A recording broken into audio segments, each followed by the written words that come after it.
Boa noite a todos, boa noite a todas, boa noite a todas. Sejam bem-vindos ao Café Preto, essa noite especialíssima. Toda quinta-feira é especial porque é o momento do nosso encontro, da nossa conversa, e toda conversa é troca de afeto.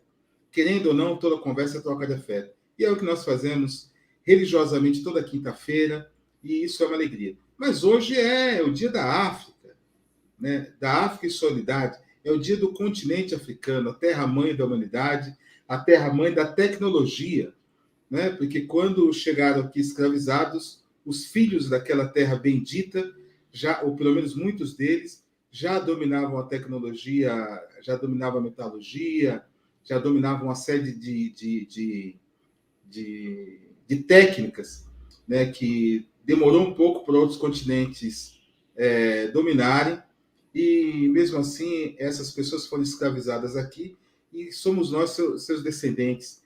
E eu me declaro aqui uma pessoa feliz por ser descendente de um povo sábio que nos legou uma filosofia, para usar o nome europeu, né? Porque a África tradicional não separava tanto filosofia, arte, essas coisas tudo, era uma coisa só. Pelo menos eu me refiro à África tradicional, né? Mas nos legou uma filosofia, uma sabedoria que nos chega até hoje no século XXI, muito por conta do candomblé, da Umbanda, das religiões afro-brasileiras, da dança, da qual nossa ilustríssima convidada Ana Cotebão vai falar um pouco daqui a pouco. Aliás, da dança não, né? Das danças, porque você tem o jongo, você tem a capoeira, você tem batuque de umbigada, você tem uma série de coisas, e, sobretudo, das festas, das quais nós já conversamos um pouco aqui com o professor William, que falou de como se organiza uma série de festas que dão sentido à comunidade e de como essas festas também representam, de alguma forma, a maneira da população negra se relacionar com a oficialidade. Eu me lembro que ele falou muito da preocupação em sempre notar que a festa é ordeira, que a festa foi ordeira. Me parece que isso é um sinal de que nós somos sempre tratados pela Secretaria de Segurança Pública, pelo braço armado do Estado, que odeia a desordem, né? Entre aspas, naturalmente. E aí, sempre nos colocaram nas chaves dos desordeiros, porque nós gostamos do tambor, nós gostamos de bater, e me arrepia dizer isso, nós gostamos de bater tambor, nós gostamos de cantar, nós gostamos de dançar, porque nós entendemos a vida assim com essa alegria. Talvez tanta alegria tenha sido incorporada pelas dificuldades dos africanos escravizados e seus descendentes em terras brasílias, né? Então é preciso fazer esse contraponto, é preciso contrabalançar, e também é por meio da alegria que nós alcançamos nossos ancestrais ilustres. Caboclo, Preto Velho, Baiano, Marinheiro, Boiadeiro, Exu, Orixá, Inquice, Vodunce, por meio da alegria que nós alcançamos, porque eles nos ensinam a dançar, porque sem dança não há vida. Eles nos ensinam a cantar, porque assim nós louvamos. E, obviamente, temos uma preponderância também nas ciências.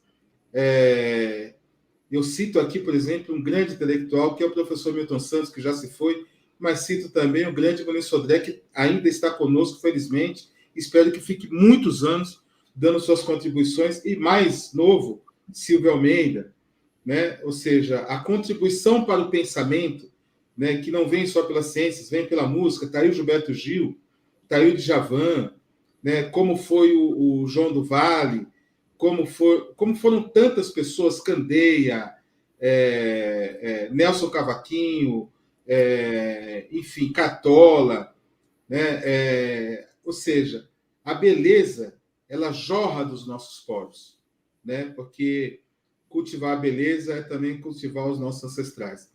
E ainda o Ocidente tem uma dívida, embora impagável, mas que precisa ser retratada com o continente africano, em termos de reparação, e uma dívida também com os descendentes dos africanos que foram escravizados aqui em terras brasileiras, como nós falamos aqui na semana passada com o professor Luiz Carlos Santos, né?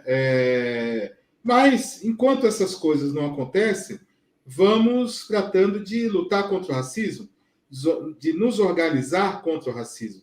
E eu tenho a alegria e a felicidade de receber hoje aqui a Ana Coteban, que é socióloga, é dançarina, ela é do Balé Coteban e também é de um coletivo que está propondo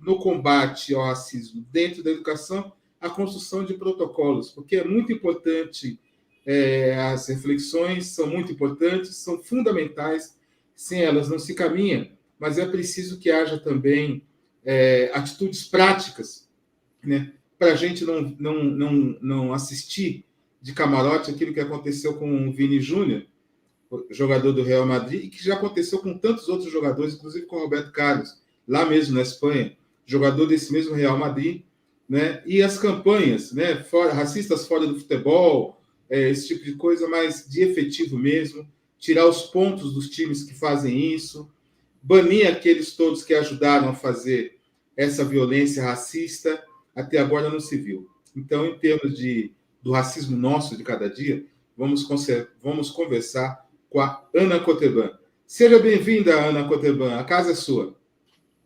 Obrigada, Hilário. Boa noite. Boa noite a todo mundo que está com a gente. Boa noite para você. Obrigada pelo convite. É uma honra, uma alegria. Apesar dos nossos assuntos serem duros e doídos, é com alegria que a gente enfrenta, né? Senão não dá para viver.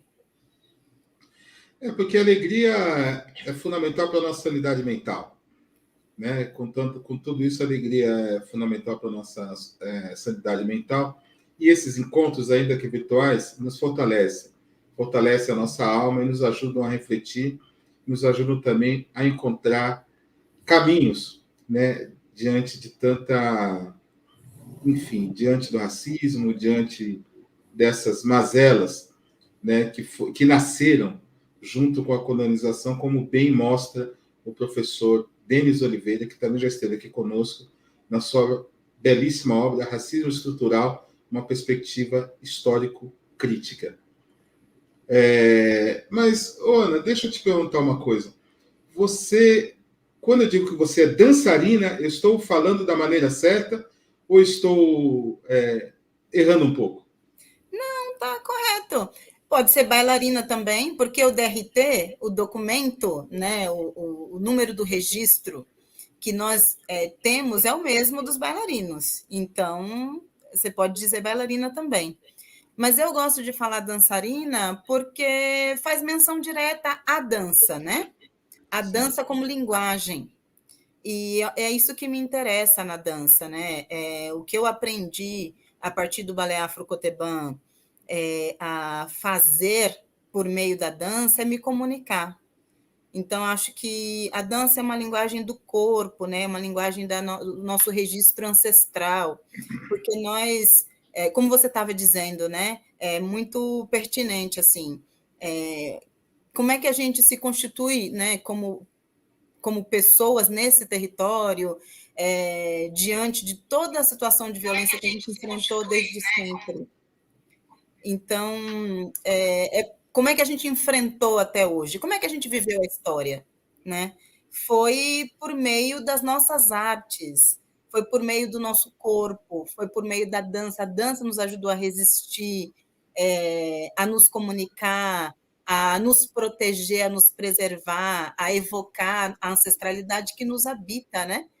Essa característica das religiões de matriz africana, de terem religiões de incorporação, é uma coisa muito bonita e passa muito por aí, né? Por essa ideia de que a gente está no mundo por meio do corpo, né? Então, o nosso corpo é a nossa porta de comunicação, né? Entre os que estão aqui e os que já não estão fisicamente, né? Deixa eu só aproveitar uma fala um gancho que você deu aí, que você falou das religiões de incorporação, né? As religiões cristãs, eu não tenho nada contra, tenho a favor das religiões cristãs, mas a cultura judaico-cristã, ela entende o corpo como alguma coisa suja, alguma coisa que precisa ser purificada, não é? E assim construiu-se toda a relação judaico-cristã com o corpo, né? E no nosso caso, o nosso corpo, nas religiões afro-brasileiras, o nosso corpo é divinizado pelos nossos ancestrais ilustres, né? É por meio do nosso corpo que o orixá, o inquice, o vodunce, o preto velho, o caboclo, se manifestam, né? Então, é uma relação completamente diferente, né? O corpo Exatamente. não é sujo, não é feio, ele não é motivo de pecado. O Ele é sagrado. corpo, ele é sagrado e pode ser divinizado pela presença dos ancestrais. Mas, Ana, eu vou aproveitar que eu interrompi para te fazer a pergunta fundamental do programa. Afinal de contas, quem é você? Como se constituiu a figura que ora se nos apresenta? Ai, é uma pergunta filosófica essa, né? Não é uma Sem pergunta dúvida. simples de responder. A gente não sabe muito bem por onde começar a responder essa pergunta, mas assim, para simplificar, porque a gente pode, né, responder isso de várias maneiras, mas para simplificar aqui, só para quem não me conhece ter uma ideia de quem eu sou, né, uma mulher negra, né? Para quem não está vendo, mas está ouvindo, eu sou uma mulher negra, de cabelos dreads. Eu tenho a minha formação de base é como professora do ponto de vista acadêmico, né? Eu sou socióloga, licenciada e bacharel em ciências sociais e fiz um mestrado em sociologia, analisando, né, as dimensões socioculturais, né, da construção da identidade negra, feminina, uma discussão sobre a perspectiva da construção da beleza.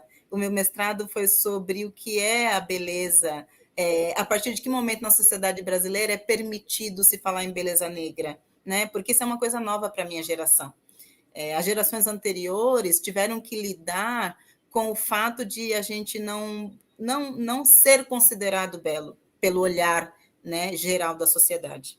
E eu sou mãe também, né? Eu sou mãe de 5 crianças. Uma delas nasceu no Brasil, as outras nasceram no continente africano.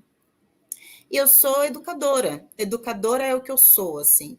Eu danço, e a dança é uma linguagem, como a gente estava falando aqui, uma linguagem que é muito importante para mim, mas ela é uma linguagem de comunicação e de construção de saber, de conhecimento, sabe? A minha sensação é que tudo na minha vida sempre foi sobre educação. As nossas relações, as nossas trocas, elas são sempre educativas, né? E eu sou professora do município de São Paulo também. Sou professora titular de Sociologia na Prefeitura de São Paulo. Que maravilha. É interessante que eu, antes de abrir o programa, fiz um elogio a você, sem saber que você tinha essa pesquisa sobre a beleza. E essa minha praxe de elogiar tem um pouco a ver com essa cultura a que você se referiu, da dificuldade de nós sermos vistos como belos.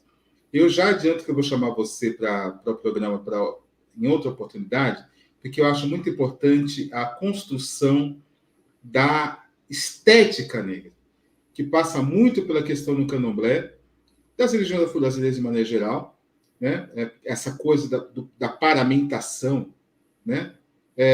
Mas também passa pela necessidade, ou pela necessidade mesmo de ser aceito em determinados, enfim, na sociedade de maneira geral. E eu não sei se eu estou errado, mas eu acredito que há um resgate dessa ideia da beleza negra lá nos bailes, os bailes black dos anos 70, né? Tinha muito baile da beleza negra, tinha muito Sem baile dúvida. da princesa negra, enfim. Tinha muito, e a ideia do Black Power, dessa estética, meio que liberou geral para a gente se ver como pessoas bonitas, como pessoas passíveis de se amar. O Luiz Carlos, que esteve aqui na semana passada, e que também é sociólogo, na primeira vez que veio aqui, ele falou uma coisa que me deixou estupefato, que é como a música do Jorge Benjor, ela fala desse amor romântico entre pretos, no sentido mais delicado do amor, né? Essa menina mulher da pele preta é um hino, né? Não é só uma música.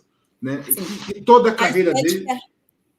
estética é política. A Né? Como estética é você falou que vai política, me sem chamar para a gente dúvida. falar sobre isso, então não vou me aprofundar sobre isso, mas Tá acho certo. que é sobre isso. A estética é política. A gente tem muita coisa a falar sobre isso. Se você não me convidar, eu vou te cobrar. Não, pode cobrar, mas eu vou convidar. Não vai demorar, porque esse é um assunto que urge. E por falar em assunto que urge, vamos já entrar na pauta principal do programa, porque eu acredito que todos saibam, mas o jogador do Real Madrid, Vinícius Júnior, conhecido como Vini Júnior, sofreu uma série de violências absurdas que culminou com um estádio inteiro chamando ele por nomes racistas, de um jogo entre Real Madrid e Valência. Eu não sei se o jogo foi em Valência ou não. Eu sei que foi na casa do Valência, deve ter sido em Valência, né? Na Espanha, e ele, enfim, foi lá, falou com o árbitro, aquela coisa toda, e ele acabou expulso numa outra confusão, que em tese não tem nada a ver, mas a expulsão dele tem uma característica interessante, porque ele foi agredido e recebeu um mata-leão, né? E aí, em dado momento, empurra um jogador, o jogador cai, e o juiz vai ver no VAR o que aconteceu, e ele só vê a agressão do Vinícius. O VAR não mostra o Vinícius sendo agredido.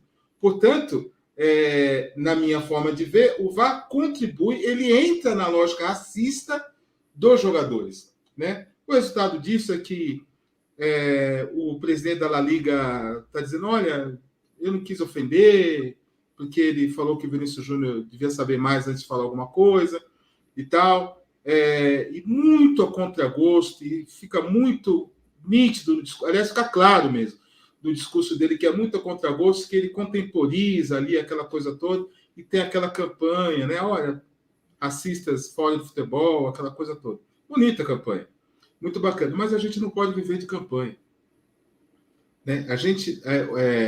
A luta contra o racismo precisa ir muito além das campanhas. E você faz parte de um coletivo que propôs um protocolo para as escolas cada vez que houver um caso de racismo. Primeiro, eu queria que você dissesse por quê, quais foram os fatos que te levaram ao coletivo e a essa proposição. Eu vou apresentar um pouquinho para as pessoas o coletivo Antonieta de Barros, porque ele é novo, eu imagino que muita gente ainda não conhece. O coletivo Antonieta de Barros é um coletivo de educadoras antirracistas, formado no município de São Paulo, que está aberto para receber outras educadoras também, né, de outras redes, mas neste momento ele foi formado por nós, educadoras negras antirracistas do município de São Paulo.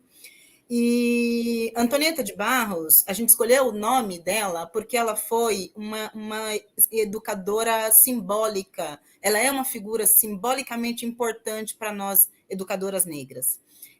Antonieta de Barros foi uma educadora negra dos anos 30, aproximadamente, 1930, nasceu em Florianópolis, a atuação dela foi na cidade de Florianópolis, no sul do Brasil, e ela foi a primeira parlamentar negra eleita, né, para um cargo eletivo, para um cargo de deputado nos anos 30.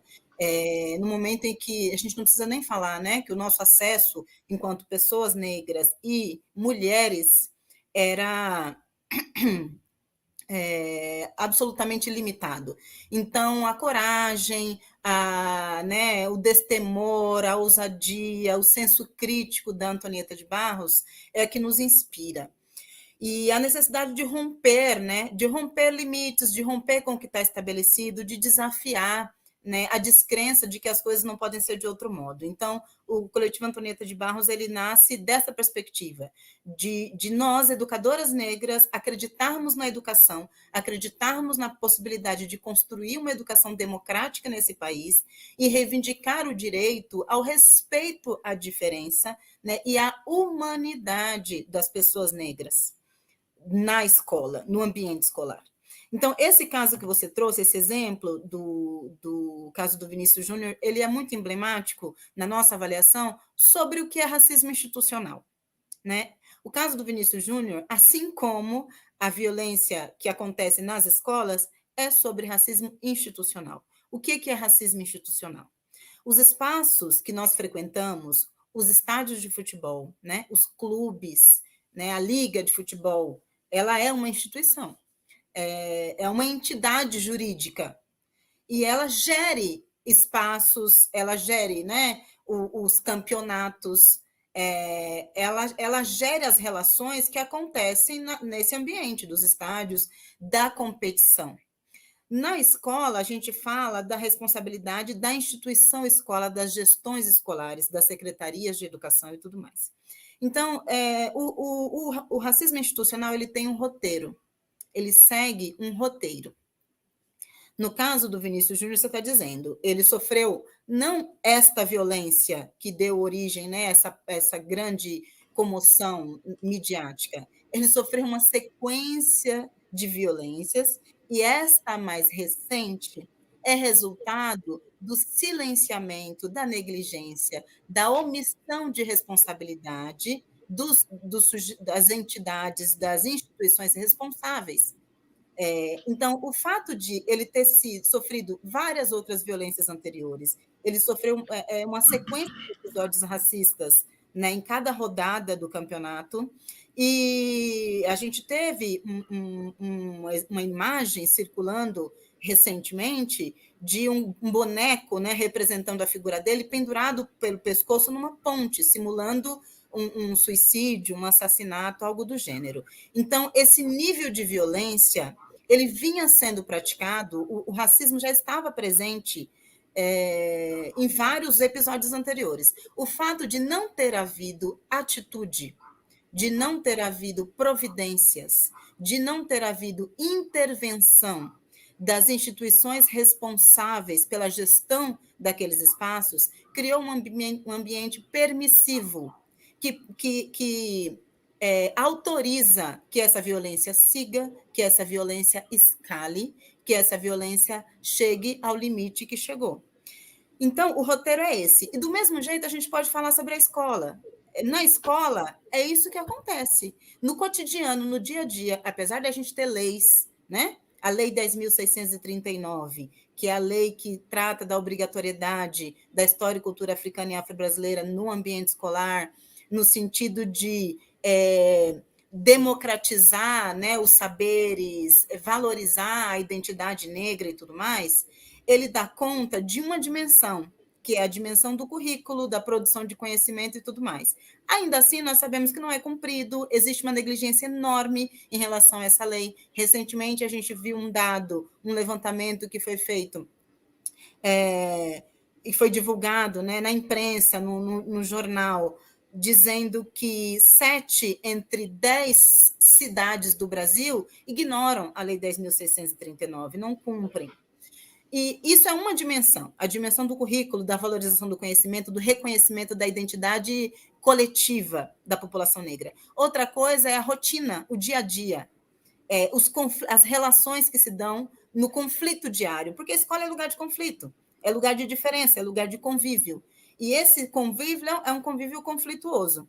Então, nesses momentos, no dia a dia, quando acontece ali de um aluno chamar outro de macaco, quando acontece ali de um professor fazer uma fala racista, quando acontece ali de um jogo de futebol na escola, como aconteceu na escola em que eu trabalho e em várias outras, um aluno chama outro de macaco no jogo de futebol. Como é que se trata? Como é que se faz? O que, em geral, silencia, a instituição silencia. Em geral, a instituição não trata aquilo como um assunto institucional. A gente tem um racismo, a gente tem crimes acontecendo dentro do ambiente, a instituição não trata isso como um assunto digno de nota, não lida com isso, não orienta, não repreende da maneira que deveria, e, sobretudo, não trata isso de maneira sistemática e contínua para evitar que isso se reproduza. Quando ela não faz nada, como ela trata como brincadeira, chama racismo recreativo de brincadeira, quando ela silencia, quando ela negligencia, quando ela prioriza a burocracia da rotina do funcionamento da escola em detrimento da humanidade dos sujeitos, ela colabora, assim como a Liga de Futebol colaborou para que o sujeito chegue a um limite. Quando o sujeito chega a um limite, ele reage. Vinícius Júnior reagiu. Nós reagimos. Em geral, os estudantes negros na escola reagem. brigando, xingando, batendo. Eles reagem chorando, se isolando, reagem de alguma maneira. Quando esse sujeito reage, dá-se ênfase à reação à violência e não à violência que produziu aquela reação. É o que aconteceu com Vinícius Júnior. Foi punido. Não foi punido pelo fato em si, mas foi punido minutos depois, no mesmo jogo. Como é que está o emocional desse menino de 22 anos, que está sendo chamado de macaco há semanas? Só para trazer uma informação que eu esqueci, a Rede Globo, vou dar o crédito, mostrou o juiz insistindo para o Vinícius Júnior ficar no jogo. Ele interrompeu o jogo e antes de voltar ao jogo, ele insistiu para o Vinícius Júnior ficar. Né? E chegou a dizer o seguinte: você confia em mim? Né? Acho que foi o Éder Militão, outro jogador brasileiro que joga lá também, chegou perto do juiz e falou: mas é o protocolo, eu não posso fazer nada, é assim, mas vai dar tudo certo. Ou seja, ali me parece que o Vinícius Júnior foi tratado como uma mercadoria de ouro. Né? O jogo não teria o mesmo peso sem ele. Então o juiz pede para ele ficar. E não pergunta se ele tem condições emocionais de ficar. Ele não foi perguntar para o Ancelotti, que é o técnico do Real Madrid: olha, você acha que ele tem condições de ficar? Você quer um tempo? Eu vou recomeçar o jogo. Você quer um tempo para você substituí-lo, se for o caso de substituir? Né? Então, isso evoluiu para esse fato que você está mencionando agora. Sem dúvida, a humanidade dele é secundária, até porque ele não é considerado humano. Isso é importante que se diga. O que significa chamar alguém de macaco? O que isso significa, de fato? Quando se faz essa... Veja, a gente está falando de uma relação... O racismo é uma relação, uma ideologia que prega a superioridade de um sobre o outro. O racismo é uma ideologia que prega, que defende a superioridade de pessoas brancas sobre pessoas negras. O racismo é sobre as pessoas brancas protegerem, defenderem o seu lugar de privilégio na sociedade, os recursos que são tratados como recursos escassos. A gente pode discutir depois, a gente pode falar de capitalismo em outro momento, e discutir se esses recursos são de fato escassos ou não, mas eles são tratados como recursos escassos, sejam eles fama, dinheiro, acesso a direitos. Isso não é democratizado. É para alguns, é para os privilegiados. E, neste caso, o tempo todo, o que está recortando essa estrutura de privilégio o racismo. Ele funciona muito bem, harmoniosamente, ele coopera, ele colabora, ele é parte da estrutura, da dinâmica de funcionamento dessa sociedade. Então, o que se está dizendo quando se chama alguém de macaco você não é humano. A humanidade, como diz Ailton Krenak, a humanidade é um clube a que apenas os privilegiados pertencem. A humanidade não é para todo mundo. Então, quando você chama alguém de macaco, é um mecanismo simbólico que se torna efetivo em inferiorizar aquele outro. Ele é um grande jogador, ele é extremamente famoso, ele é extremamente rico, ele está ali disputando com aqueles outros. É inadmissível ele vencer, ele se sobressair. Então, se eu não consigo inferiorizá-lo na técnica, na competência, no talento, eu tenho um recurso, eu tenho um mecanismo para lançar a mão que é infalível para inferiorizá-lo, que é desumanizá-lo, lembrá-lo de que ele não é um branco, ele não é um homem, ele é um negro, ele é um macaco. Eu vou te pedir licença um pouco para dar voz e vez ao nosso pessoal aqui. Vou chamar o Danés, mas eu já vou levantar a bola para você cortar assim que a gente voltar para essa conversa. E eu tenho a impressão, na minha vivência de movimento negro e tal, que a alma principal do racismo é a desumanização. E a desumanização, ela se dá de várias formas. O sujeito que é racista assumido, por exemplo, ele é capaz de chegar na cara de uma pessoa e dizer macaco, certo? Mas a desumanização se dá pela consideração da força descomunal do homem negro, pela capacidade da mulher de não sentir dor, né, ou de sentir pouca dor, né? Essa ideia de que nós somos melhores atletas do que intelectuais ou cantores, né? Teve um caso numa Olimpíada de um sujeito negro disputar uma corrida com um cavalo, né? Então, a desumanização ela tem diversos mecanismos, inclusive de considerar você muito melhor do que o ser humano poderia ser. Isso também, ou perfeito, né? Isso também desumaniza porque o ser humano é, por definição e por natureza, imperfeito. Mas eu vou pedir para você comentar isso em seguida, né? Inclusive a fala do Kabengele Munanga, professor Kabengele Munanga, de que racismo é um crime perfeito. Eu vou pedir para o Dallagnese dar voz e vez ao nosso pessoal. Pode ser, Dallagnese? Você está aí na ponta da agulha, não? Opa, Aí, boa noite. Boa noite, Boa noite, Dallagnese. Mário. Boa noite, Ana. Boa noite a todos. Boa noite a todas. Cara, hoje tá muito forte essa conversa. Eu não falei com ninguém ainda, então tudo. pode ser lá do começo. Bora lá. Então, a Miriam Castro nos dá boa noite. Boa noite, Miriam. Seja bem-vinda, Miriam. A Miriam que sempre tem horas, evento quinta-feira, nem sempre ela pode vir, né? Aliás, quase nunca. É uma honra. Sério? Oh, muito bom. É por isso que tá aqui desde as 4 horas o comentário, deve estar esperando a gente até agora. Muito Que bom. maravilha. A Yolanda Viela nos deseja uma boa noite. Boa noite, Yolanda. A Ana Santos falou que está no aguardo e chegamos. A Tânia Regina, grande Tânia Regina, está com a gente aqui. Boa noite. Daqui a pouco nós vamos falar dos primeiros negros. Sim, com certeza. A Márcia Malbino nos deseja uma boa noite. Boa noite, Márcia. Ana Santos nos deseja uma boa noite. O Vandir Soares deseja uma boa noite a todos. A Maria Fernanda também nos deseja uma boa noite. Grande Maria Fernanda. Igualmente. Grande Maria Fernanda. Nos deseja uma boa noite a todos. O Eduardo Vinícius, grande Eduardo também, está sempre presente com a gente, né? Nos deseja uma boa noite. Sempre faz perguntas ótimas. Sempre pontual. Gisele Conceição, nos deseja uma ótima noite. Seja bem-vinda. A Agência de Publicidade Afro nos deseja uma boa noite também, que está sempre presente com a gente. Sempre presente. Salve Lário, salve Ana. Vamos lá. Grande companheiro. Gisley Braz nos deseja uma boa noite. A Miriam faz um comentário bacana aqui. Que potência sua fala, professora Ana Coteban. Realmente. José Alves Sobrinho nos deseja uma boa noite. Fabiana Alves deseja uma boa noite a todos. E aqui temos a Fabiana, que também é socióloga.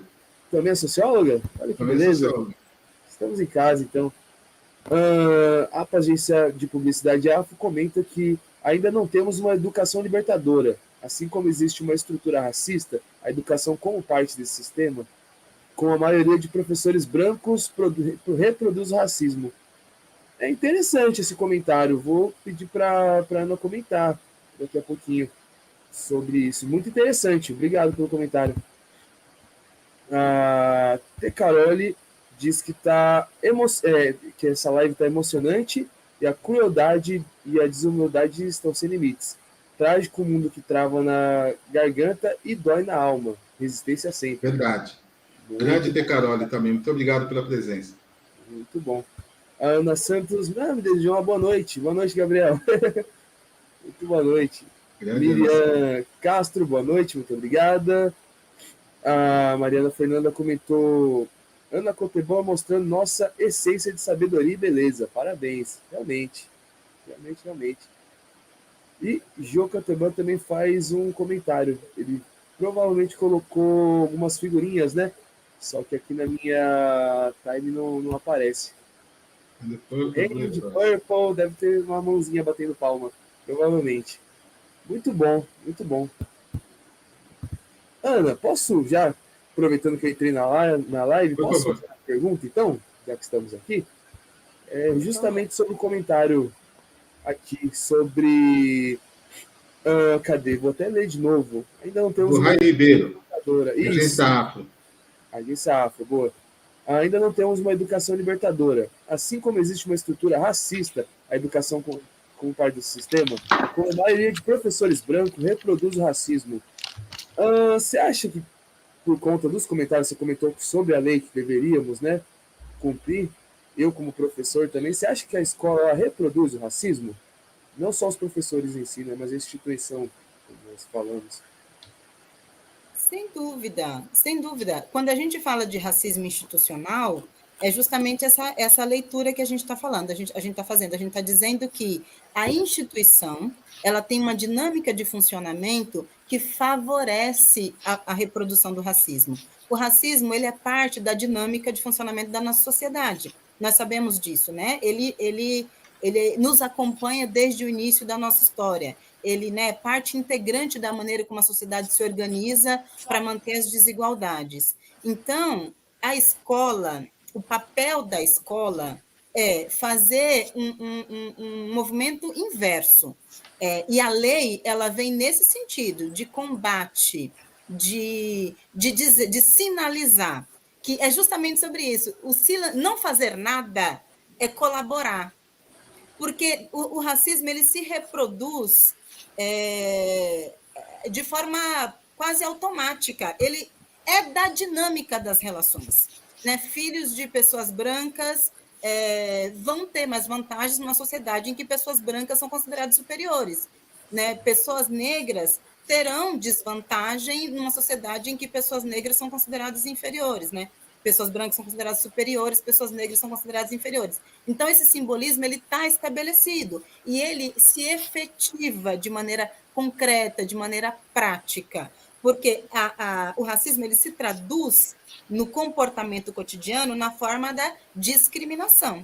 A discriminação é o ato, é o gesto, é a prática que exclui, é o chamar de macaco, tratar de maneira diferente na aula, é não reconhecer aquele conhecimento, a contribuição da população negra para a formação da sociedade brasileira nas aulas de história, né, você sempre escolher dar prioridade à menina branca para ser modelo, para, né, a imagem da pessoa branca ser mais associada à imagem de beleza, de sucesso, isso vai se reproduzindo e, de maneira efetiva, prática, isso gera diferenças objetivas. Né? A gente fala no limite, quando a gente vai pensar no mercado de trabalho, a gente fala em quantos professores negros você teve na vida? Por quantos médicos negros você já foi atendido? Quantos gerentes de banco negros você conheceu? Entende? O fato de quantos prefeitos negros tem no Brasil hoje? Então, assim, isso se traduz na prática em elementos concretos, objetivos, de reprodução da desigualdade na estrutura da sociedade novamente. Então, a dinâmica, o esperado é que as coisas sejam como sempre foram, porque as pessoas atuam nesta gramática. E o que intelectuais negras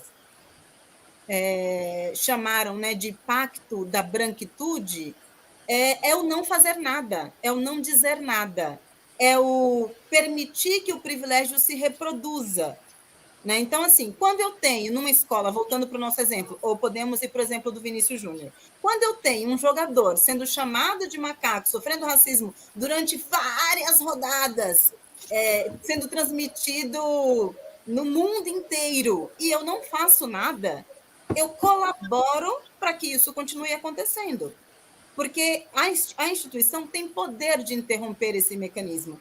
E esse mecanismo ele vai se reproduzir se ele não for interrompido, porque ele é da dinâmica, as pessoas estão habituadas assim, as pessoas aprendem assim, as pessoas reproduzem isso no comportamento delas de uma geração para outra.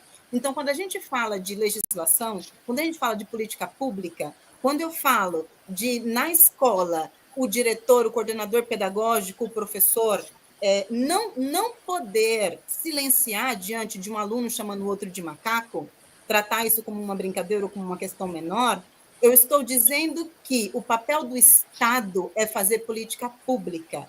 E a política pública, o papel da política pública é produzir a democracia, é produzir distribuição de recursos, é produzir igualdade.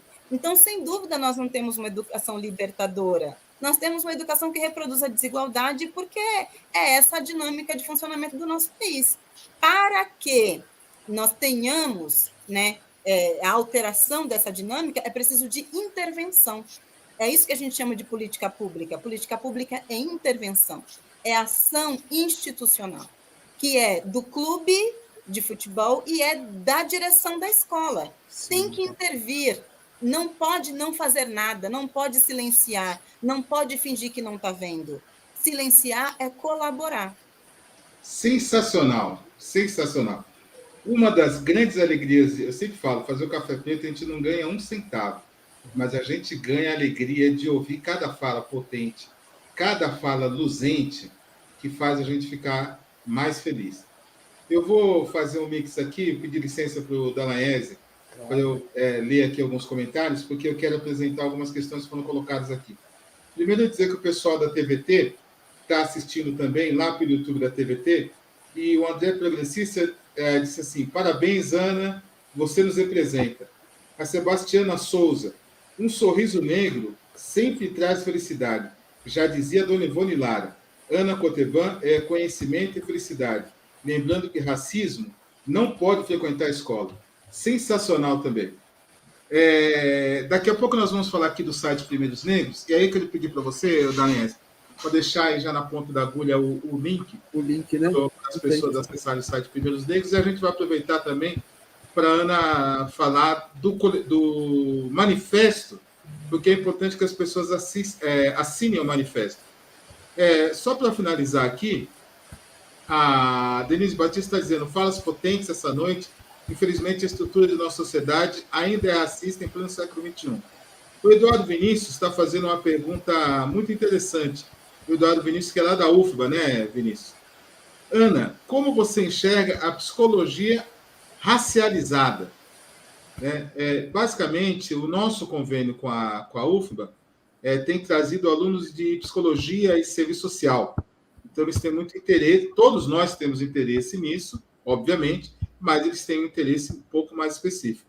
Finalizando aqui, a Márcia Balbino está dizendo assim: essa fala da Ana é muito potente, principalmente para nós, educadores da primeira infância, que é a base da educação infantil. O Eduardo está dizendo: esse café é uma delícia. Eu me divirto e saboreio demais esse café. A Tânia Regina Pinto, que também nos deu entrevista aqui, aliás, uma entrevista sensacional, está dizendo o seguinte: são várias as camadas de racismo a serem trabalhadas. O racismo se manifesta em todos os níveis de relacionamento. Precisamos de ação institucional e individual, etc, etc. O Tião Mário, o grande Tião Mário, está chegando aqui e dando boa noite. Eu queria que você comentasse, por gentileza, a pergunta do Vinícius, do Eduardo Vinícius, sobre psicologia racializada. E aí, se você puder comentar rapidinho, porque a gente já vai falar dos primeiros negros e também falar do coletivo e do manifesto, sobretudo do manifesto. Por favor, Ana. A importância de fazer o recorte, né, do ponto de vista da raça, na psicologia é fundamental, né? A professora Neuza Santos Souza, que é, né, pioneira nessa... Na introdução dessa perspectiva na psicologia, né, no livro dela Tornar-se Negro, as vicissitudes, né, da identidade negra, do tornar-se negro no Brasil, é muito necessário, porque o impacto disso sobre o nosso psicológico, sobre o nosso emocional, é devastador. Né? Isso interrompe carreiras, interrompe trajetórias, leva a suicídio. Então, é fundamental. Maravilha. Vamos de Primeiros Negros, então, Danaese. Tem aí o link. O site Primeiros Negros, que é o site da Tânia Regina Pinto, é um site muito interessante, porque fala dos primeiros negros, fala de pessoas importantes, né, que trouxeram grandes contribuições para a sociedade brasileira, e todo mês tem uma abordagem diferente, né? Tem uma abordagem especial com artigos, com reportagens, e inclusive, muito importante para quem está procurando, está pesquisando aí a questão negra ou a questão preta, para quem preferir, a questão do racismo, o combate ao racismo por meio da educação, o problema criado pelo racismo, né? Não, gente, é melhor nunca dizer o problema do negro do Brasil. O negro do Brasil é solução, não é problema, né? Mas o racismo cria um problema, porque ele acaba tirando pessoas de locais onde ela pode produzir sabedoria, pode produzir conhecimento, pode produzir tecnologia, porque afasta do meio escolar, afasta. Porque esse racismo ao qual a Ana está se referindo, muitas vezes a criança vai embora da escola. Muitas vezes a criança e até a família fica revezada com a escola, né? Porque entende um ambiente de violência. Daí a importância de se fazer essa ação, né, para evitar o racismo, mas também uma ação para punir, para tomar medidas normatizadas, quando ocorrer um caso de racismo. Então, se você pesquisa, se você quer entender um pouco mais, primeirosnegros.com, você vai encontrar lá muita informação. E eu queria aproveitar para pedir também para a Ana Coteban falar do manifesto. O que tem no manifesto? Né? E assim, quem quiser assinar o manifesto, e eu peço a todos, todas e todes, que assinem, por favor, porque a sociedade brasileira precisa de ações de combate ao racismo, mas quem quiser assinar, como é que faz? Tem o Instagram do coletivo Antonieta de Barros, e lá tem um vídeo que é um resumo do manifesto, das ideias principais da proposta do manifesto, e o link para a pessoa assinar. Então, @coletivo Antonieta de Barros, e um beijo para a Sebastiana mandou uma mensagem aí, ela é do coletivo Antonieta de Barros, essa frase dela o racismo não pode frequentar a escola, para nós é assim, um hino, porque é realmente o coletivo, o manifesto do coletivo, ele é uma proposta organizada por educadoras negras de como enfrentar essa realidade. Como a gente faz para lidar com isso no cotidiano? Porque a gente teoriza, né? A gente falou aqui de conceitos centrais, assim, essenciais para compreender a dinâmica de funcionamento do racismo no cotidiano, inclusive no cotidiano escolar. Né, o conceito de pacto da branquitude da professora Cida Bento é um desses conceitos. Então, assim, pesquisas que falam sobre o impacto disso na evasão escolar, como o Hilário mencionou, a diferença de renda, como isso produz diferença de renda, como isso produz, né, problemas de saúde mental, por que tem mais pessoas negras em manicômios, em instituições, né, de saúde mental do que pessoas brancas, enfim. O impacto disso nós conhecemos. A gente precisa de medidas efetivas para lidar com essa eficiência do racismo na prática. Então, o manifesto é sobre isso. Nós, educadoras negras, estamos propondo um protocolo que passa por várias ações de responsabilização institucional. Porque a Lei 10.639 tem 20 anos, né? A lei que criminaliza o racismo no Brasil é da Constituição de 88, né? Em 1989, né? A Lei 7.616, que torna o racismo crime. Agora nós temos a Lei 14.532, que é a lei que iguala a injúria racial a racismo. Então, não tem mais diferença, injúria racial, né? Injúria contra um crime, o racismo contra um indivíduo não é, perante a lei, menos grave do que o racismo contra uma coletividade. É igual agora perante a lei. Mas tudo isso é fundamental, mas não é suficiente. No dia a dia, como é que faz? Quando acontece na escola, o que eu faço?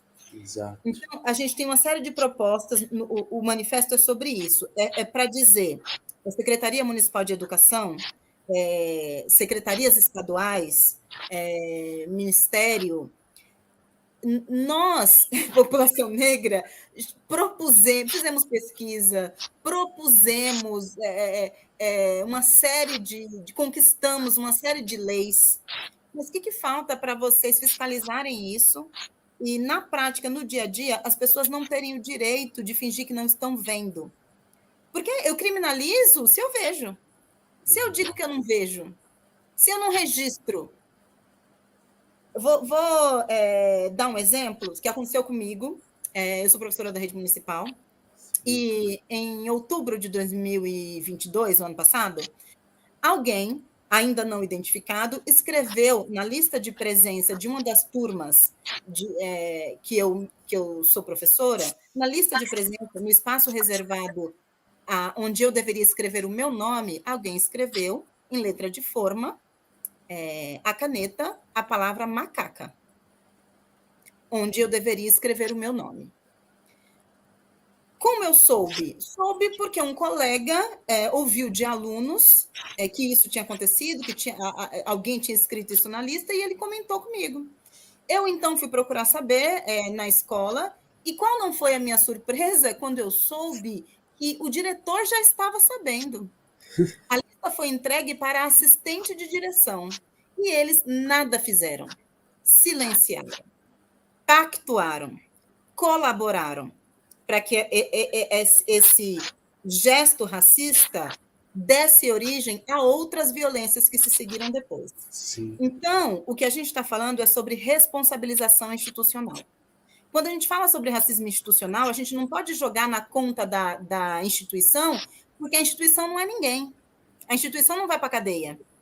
Como é que se pune uma instituição? Multa, né? Tem multa, tem, no caso de regras de campeonatos, punições para os clubes, perdas de pontos. Como é que se pune o racismo institucional na escola? A gente tem que responsabilizar a Secretaria de Educação, a gente tem que responsabilizar gestores, a gente tem que responsabilizar coordenação pedagógica. As pessoas não podem se dar ao direito de pactuar com o racismo, porque isso é prevaricação de responsabilidade. Isso é negligenciar a sua responsabilidade enquanto agente público, no caso de pessoas públicas, e é também incorrer em crime em caso de escolas privadas, porque você sabe da existência de uma lei, um crime está acontecendo dentro do ambiente da escola e você está silenciando, colaborando para que isso tenha um impacto severo, que já está comprovado por diversas pesquisas, sobre um determinado grupo. Entende? Sobre a humanidade, sobre o processo educativo, sobre carreiras de professores, sobre a constituição de identidade de crianças, de adolescentes. Isto é criminoso. Então, nosso protocolo ele coloca propostas de criação de documentos para os pais, para os responsáveis, que devem estar cientes e reconhecer o compromisso com essa legislação de combate ao racismo na educação. A escola precisa dar ciência aos responsáveis e, mais do que isso, reconhecer que nós temos no Brasil um movimento de crescimento de grupos nazistas e nós temos, sim, familiares que são nazistas, que defendem superioridade branca e que ensinam isso para os seus filhos. Isso é violação de direitos, inclusive, do Estatuto da Criança e do Adolescente. Porque o adolescente ele tem direito... Se eu não posso fazer uma criança, uma adolescente, crescer diante de armas, se eu acho criminoso crianças crescerem em ambientes de tráfico, por exemplo, por que eu não acho prejudicial crianças crescerem em ambientes nazistas? Ambientes nazistas são ambientes criminosos. Se alguém tinha dúvida, nós tivemos recentemente, com os ataques às escolas, uma série de exemplos de tiros a facadas. Então, assim, se alguém tinha dúvidas, né, de que isso é violência brutal, acho que não tem mais argumento para defender, né, que as pessoas não têm que ser responsabilizadas. Então, tem essa questão e tem a responsabilização dos gestores. Gestores escolares são agentes públicos, servidores da lei. Sim. São servidores do bem público, do bem comum. Eles não têm o direito nem de privilegiar grupos e prejudicar outros, nem de pactuar com uma reprodução de uma dinâmica racista que produz desigualdade. Então, um gestor escolar não pode receber uma lista de presença em que uma professora, servidora pública concursada, assim como ele, e vamos lembrar da lei que protege o servidor público? A gente estava falando agora da desumanização da pessoa negra. Uma pessoa negra é o tempo todo, quando chamada de macaca, ela é colocada num lugar de não humano. E eu quero lembrar que eu sou servidora concursada. Naquele momento, eu fui tratada não só como não humana, mas mesmo a lei de proteção do servidor público, um servidor público negro é menos servidor público que um servidor público branco. É interessante, Ana, você está falando de uma série de leis, né? Algumas, na verdade, porque são muitas leis, das leis contra o racismo, né? E a própria existência dessa lei mostra como a sociedade brasileira funciona na chave do racismo. Você não precisaria tanta lei, né? As leis existem, né? São conquistas do movimento negro, são conquistas da sociedade, mas para que a lei se efetive, é preciso o engajamento da sociedade, para que essa lei passe a ser, de fato, cumprida. Porque muitas leis no Brasil simplesmente não pegam, né? Exatamente. Deixa eu aproveitar para dizer aqui, a Miriam Castro está dizendo aqui, manifesto assinado. Agradeço muito a Miriam por ter já assinado o manifesto e convido a todas, todos e todes a também assinarem o manifesto, por gentileza, se possível, colocar aqui para incentivar as pessoas a fazerem mais, como convido também a todos, todas e todos, por gentileza, a se inscreverem no canal Café Preto, a acionarem aí o joinha e convidarem seus amigos, parentes, colegas a também assistirem essa live, compartilhem essa live, convidem as pessoas, porque eu costumo dizer que o YouTube é um oceano de coisas. E com essas atitudes, vocês permitem que nós sejamos mais facilmente encontrados nesse oceano de coisas, né? A Ana Santos está aqui agradecendo a Miriam por ter assinado e informado que assinou. A Ana Coteban, acho que deu uma travada. Travou um pouquinho. Né? Mas daqui a pouquinho ela volta. Tranquilo. E aí, assim que ela voltar, a gente continua, já estamos chegando no final, né? Mas ainda tem umas duas perguntinhas que eu queria fazer para ela. Deixa eu só mandar uma mensagem para ela aqui, dizendo para ela clicar no link que ela volta novamente. Perfeito. E assim a gente consegue fazer o encerramento aqui.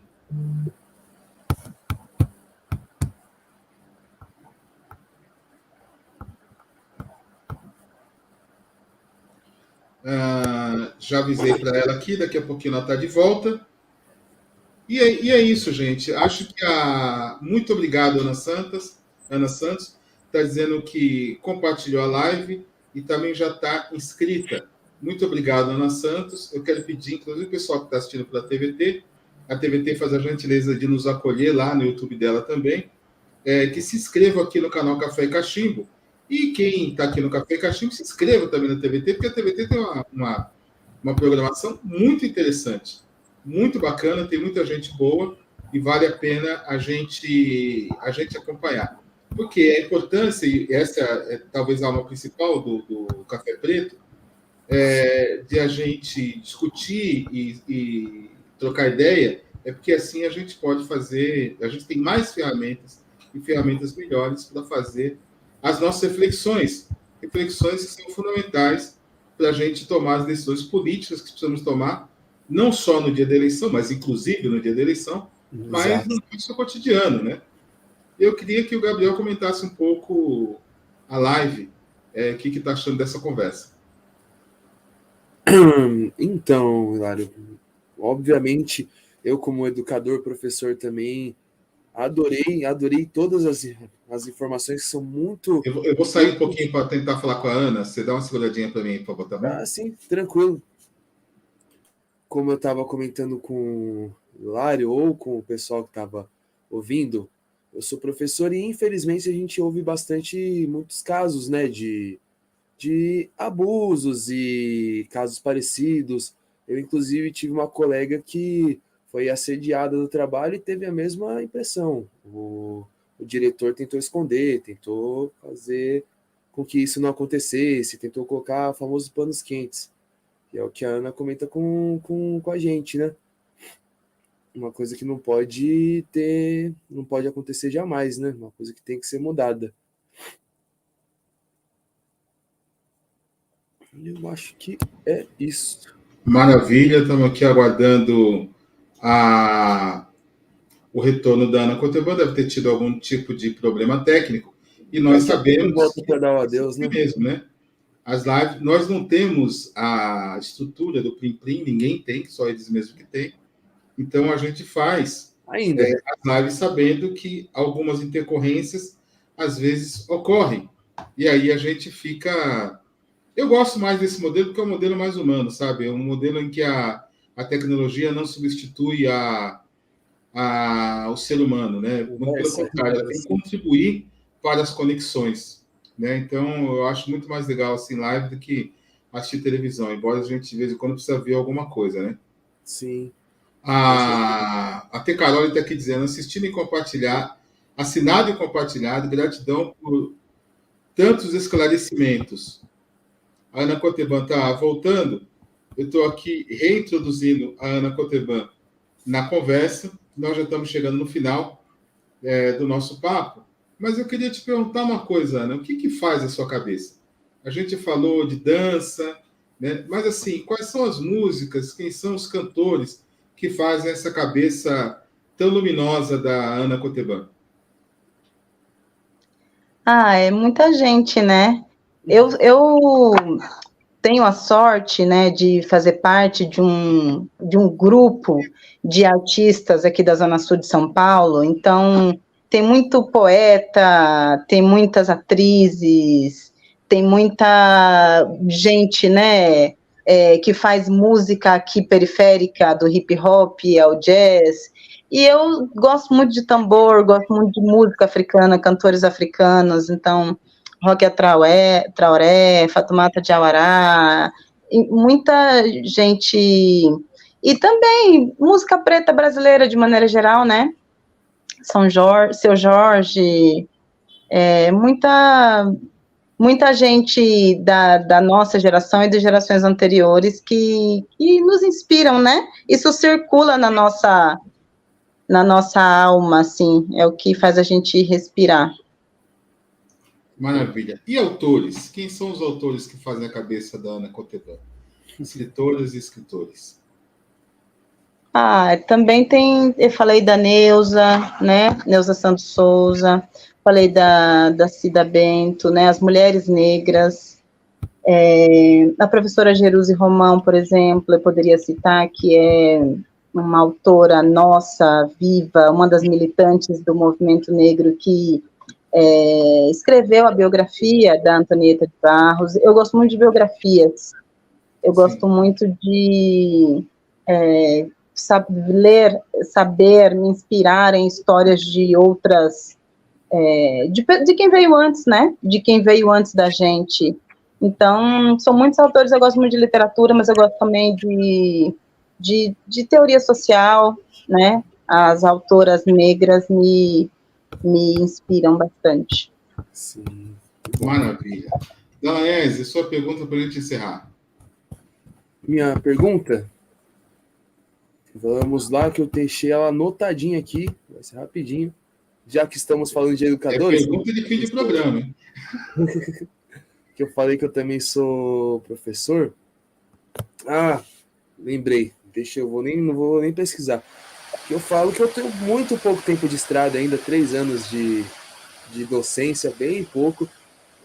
Mas eu observo bastante e vejo nesse lance que você falou, inclusive, de desigualdade, principalmente nas escolas.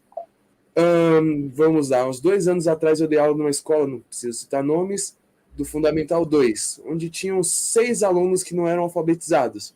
Os 6 alunos eram negros.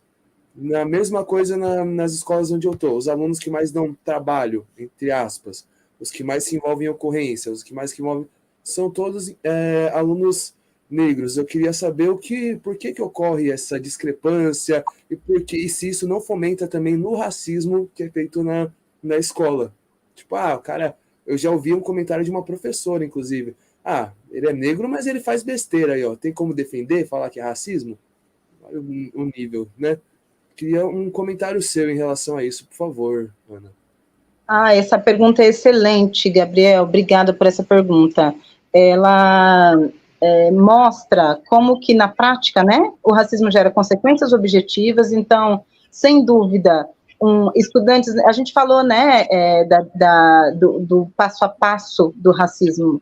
institucional. Então, esse estudante, ele não se reconhece, não se identifica com o ambiente da escola por N motivos. Eu tenho discutido muito a questão do conteúdo, a importância da lei para o conteúdo, mas eu tenho discutido muito a questão do método também, sabe? A gente pode falar sobre isso num outro momento. A escola brasileira, ela é racista, ela é colonial no método, não apenas no conteúdo. Ela é racista no conteúdo, o estudante não se reconhece naquele currículo, é um currículo que avançou, reconhecemos que avançou nos últimos anos em relação à presença de pessoas negras, de história negra, de conteúdo sobre cultura negra nos livros didáticos e tudo mais, mas ainda tem muito que avançar nesse sentido, e ele é racista no conteúdo, mas ele é racista também no método. Ele é racista na medida em que ele... Acho que o meu som está duplicando, é isso, gente? Não, ele é racista perfeito. Na maneira como a escola é organizada. Então, a maneira como a escola é organizada, ela não favorece pessoas não brancas. Porque essa dinâmica de proibição do corpo, de interromper o movimento, né? O moleque é de escola de samba, é do hip hop, chega na escola, ele tem que entrar na forma do movimento corporal, na forma da linguagem. A literatura periférica, né, é pouco reconhecida como uma forma de expressão, de manifestação dessa população. Então, ela é racista na linguagem, mas ela é racista no método também. Né, esse método de entender que a educação se produz na mente, no intelecto e não no corpo. Isso que a gente estava falando do corpo, o corpo tem que entrar no processo de produção do conhecimento. O processo de produção de conhecimento, ele não pode se dar só por meio da lousa, e o corpo o aluno tem que ficar no espaço da corteira. Saiu dali é indisciplina. Desrespeito. Então, tudo isso, o método da escola cria uma dinâmica que não favorece que esses estudantes sejam contemplados nas suas identidades como um todo, incluindo seus corpos. Então, essa é uma questão. E a outra questão é a dinâmica do racismo institucional que a gente estava falando antes. Então, ele sofre uma série de episódios de racismo que ninguém vê, ninguém entre aspas, né?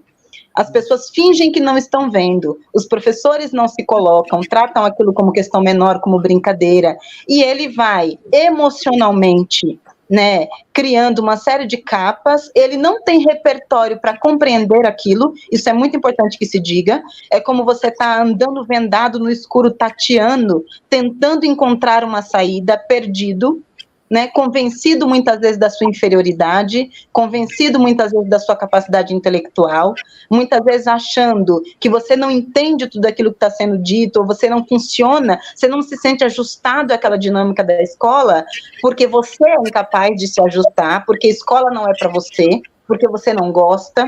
Exato. Quando, na verdade, a escola é feita tanto no conteúdo quanto no método de uma forma que não te cabe, ela não é feita para você. Então, você não vai caber nela, porque a forma dela não é do seu tamanho, não é da sua medida, ela não foi pensada para você. Então, a corporalidade e a circularidade, que são conceitos fundamentais da história cultural dos negros do Brasil, não estão na escola, não participam na escola. A dimensão do lúdico, que é da nossa cultura, você falou no começo, Hilário, né? A gente tem tanta coisa para mencionar, a nossa arte, o samba, a capoeira, é corpo, é jogo, é ginga. A gente é corporalidade, a gente é corporeidade, a gente não produz saber no mundo sem o nosso corpo. Isso essa questão de valorizar a produção do saber a partir da razão, isso é iluminismo colonial. Então, bom, tem essa questão, e tem a questão do racismo estrutural, de que ele vai se estranhando com a estrutura da escola e ele vai se tornando mais agressivo porque ele tem que se defender. Sim. Ele ou é agressivo ou ele é isolado, fica quieto, carrancudo, fechado, ou ele a maneira que ele consegue interagir é de outras formas. Muitas vezes a gente vê estudantes que não vão bem do ponto de vista acadêmico, que a escola propõe nas provas, nessa dimensão do escrito, mas quando você faz um sarau com poesia, se der espaço para o hip hop, se der espaço para o teatro, para a dança, esse estudante muitas vezes é quem mais brilha. E por quê? Porque eles são intelectualmente incompetentes? Não, não é por isso. É porque a maneira de estar no mundo, do repertório cultural que nos compõe enquanto coletividade, é outra gramática, que a escola se recusa a contemplar, a compreender, a ouvir, e isso é racismo também. Sensacional, absolutamente sensacional. Sensacional. É muito interessante, porque você fala de corpo, você fala de psiquismo, e você fala de comunicação de uma maneira assim, muito cristalina. O Rai Ribeiro da APA está dando boa noite e agradecendo. A Vandir: perfeito, professor, obrigado por destacar a metodologia como forma de distanciar nosso povo preto da escola. A Miriam Castro: se possível, disponibilizar no privado o contato da professora Ana Coteban. Preciso de mulheres para participar da pesquisa de doutorado em educação antirracista na teoria de Lélia Gonzalez. Muito obrigado. Vou falar com ela no privado. A Márcia Balbino está dizendo manifesto assinado. E a Miriam Castro está dizendo uau, sensacional. Muito obrigado, Ana Coteban. Eu gostaria que você fosse assíduo aqui no nosso canal. Espera um pouquinho, a Maria Fernanda falou alguma coisa também. O que ela falou? Já quero agradecer. Excelente fala da professora Ana Coteban. Fico no aguardo do seu retorno aqui no canal. Ou seja, todos nós ficamos. Vai cobrar. A Maria Fernanda também já está aqui dizendo que você precisa voltar aqui no canal. Quero agradecer muito pelo brilho que você trouxe para a nossa conversa, para o nosso bate-papo. Espero que você seja assídua aqui no canal. A Luciane Silva está batendo palminhas. Eu vou, assim como o José Alves Sobrinho está dando parabéns também. Eu vou pedir para você fazer suas considerações finais. Muito obrigada pelo convite, obrigada pela troca, pelas perguntas. É muito bom a gente estar num ambiente em que, né, as pessoas falam a nossa língua e a gente sempre...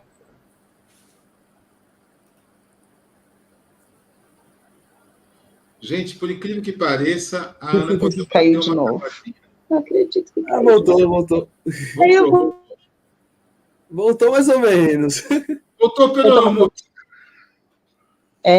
Bom, estão me vendo e me ouvindo agora. Sim, pouquinho. Acho que não vai rolar muito. Tá meio oscilando. Vamos lá, Ana.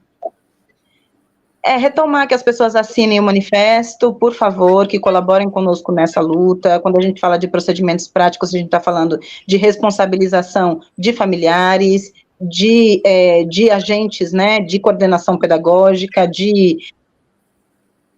Caiu. Gabriel Dallagnese, por gentileza, suas considerações finais. Ela voltou. Vamos lá. Voltou. Então é isso, assine o manifesto, a gente segue em diálogo. Eu agradeço muito poder estar aqui com vocês hoje. Muito obrigado. Gabriel Dallagnese, por gentileza, suas considerações finais. Sensacional, excelente conversa. Tenho que agradecer imensamente a Ana pela presença, pela essa luminosidade toda que ela transmitiu para a gente. Muito obrigado, Hilário, mais uma vez por proporcionar, né, essa conversa. E obrigado a todos e todas que assistiram e interagiram com a gente. Uma ótima conversa de hoje. Muito bom. Gente, só lembrando uma coisa. A Ana Coteban está pedindo para todo mundo assinar o manifesto.